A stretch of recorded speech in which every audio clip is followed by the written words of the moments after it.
Bagyong Inday, malakas pa rin ang epekto sa extreme northern Luzon. Nakataas pa rin ang signal number 2 sa ilang lugar, mga malalakas na pag-ulan, dulot ng pinalakas na habagat. Alamin ang mga lugar na makakaranas ng sama ng panahon ngayong araw. Magandang araw Pilipinas, ito ang Pilipinas Weather ngayon. Narito nating update sa panahon. Kung bago ka lang sa ating channel, please like, share, and subscribe. Salamat sa iyong suporta. Mga kababayan, patuloy nang papalayo sa Pilipinas ang Typhoon Inday habang papalapit na ito sa Shikima Island sa southern Japan. Bagamat humina na ang bagyo, nananatili pa rin nakataas ang Tropical Cyclone Wind Signal number 2 sa bahagi ng Batanes at Signal number 1 sa ilang lugar sa Hilagang Luzon. Patuloy ding pinapalakas ng bagyo ang southwest monsoon o habagat na nagdadala ng malalakas sa pag-ulan, pagbugso ng hangin at mapanganib na kondisyon ng karagatan sa malaking bahagi ng bansa. Nakataas pa rin ang gale warning mga baybaying dagat ng Northern Luzon dahil napakataas na alon na umaabot hanggang 7 metro. Mga kababayan, ang sentro ng Typhoon Inday ay huling namataan sa layong 500 kilometro hilagang silangan ng Itbayat, Batanes. Taglay pa rin ito ang maximum sustained wind na 140 kilometers kada oras. May pagbugsong umaabot sa 170 kilometro kada oras habang kumikilos ito pahilagang kanluran sa bilis na 20 kilometers kada oras.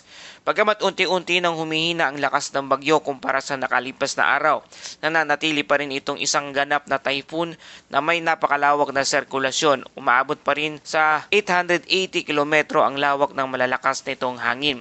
Ibig sabihin, kahit malayo na ang sentro ng bagyo sa Pilipinas, patuloy pa rin itong naapektuhan ng malaking bahagi ng ating bansa. Marami nagtatanong kung bakit patuloy pa rin umuulan sa Pilipinas kahit papalayo na ang bagyo.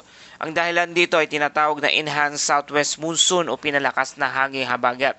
Ang napakalaking sirkulasyon ng Typhoon Inday ay tila humigop ng malaking dami ng mainit na hangin mula sa West Philippine Sea. Dahil dito, tuloy-tuloy ang pagpasok mainit at mamasa-masang hangin sa kanlurang bahagi ng ating bansa. Kaya kahit walang direktang landfall ang bagyong Inday sa Pilipinas, nakararanas pa rin tayo ng malawak na pag-ulan, malawak na pagbugso ng hangin at minsan ay mga thunderstorm. Ito ang dahilan kung bakit patuloy na pinapayuhan ng Pag-asa ang publiko na huwag maging kampante dahil hindi lamang mismong sentro ng bagyo ang maaring magdulot ng panganib. Mga kababayan, sa kasalukuyan nananatiling nakataas Tropical Cyclone Wind Signal number 2 sa hilagang bahagi ng Batanes, partikular sa Itbayat. Ang Signal number 2 ay nangangahulugan na inaasahan ang hangin na may bilis na 62 hanggang 88 km kada oras sa loob ng susunod ng 24 na oras.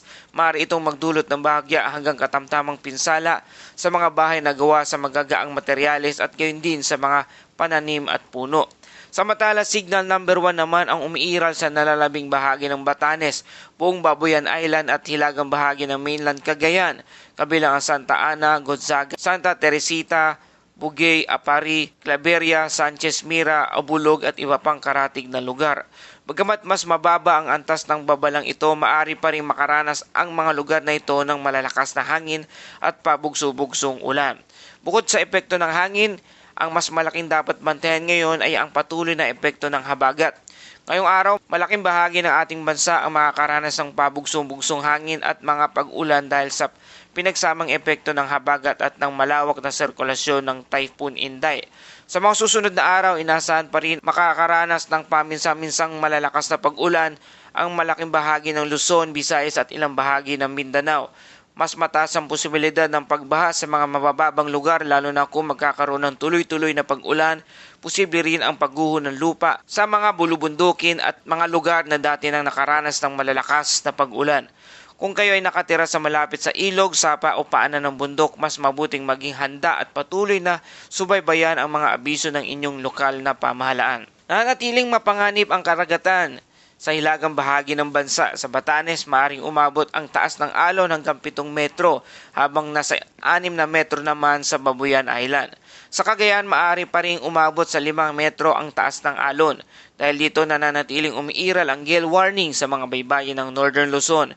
Mahigpit na pinapayuhan ang lahat ng mangingisda at maliliit na sasakyang pandagat na huwag munang pumalaot kahit ang mas malaking sasakyang dagat ay pinapayuhang manatili muna sa ligtas na daungan hanggat hindi bumubuti ang lagay ng panahon. Mga kababayan, ngayong araw sa forecast track ng Pag-asa, inasa magpapatuloy ang pagkilos ng Typhoon Inday pahilagang kanluran.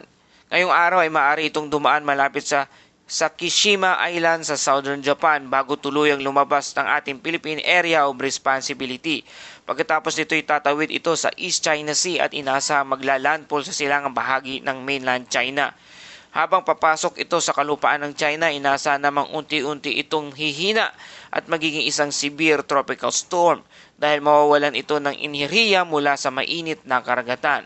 Pagkamat inasahang lalabas na ito ng Philippine Area of Responsibility ngayong araw, hindi pa rin agad mawawala ang epekto ng habagat sa ating bansa.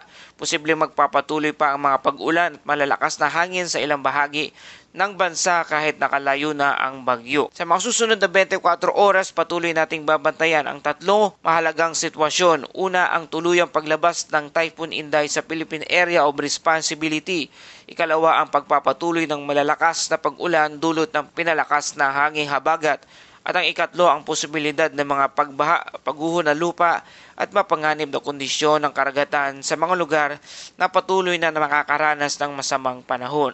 Mga kababayan, tandaan natin na kahit hindi direktang tumama ang bagyo sa ating bansa, maaari pa rin itong magdulot ng malawakang epekto sa pamamagitan ng habagat. Patuloy na makinig sa mga opisyal na abiso ng Pag-asa, NDRRMC at ang inyong lokal na pamahalaan. Kung kinakailangan ang agarang paglikas, huwag mag-atubiling sumunod sa mga otoridad upang mapanatiling ligtas ang inyong pamilya. Dumako tayo sa ating Bible verse of the day mula sa Awit 46 verse 1. Ang Diyos ang ating kanlungan at kalakasan handang saklolo sa oras ng kaguluhan.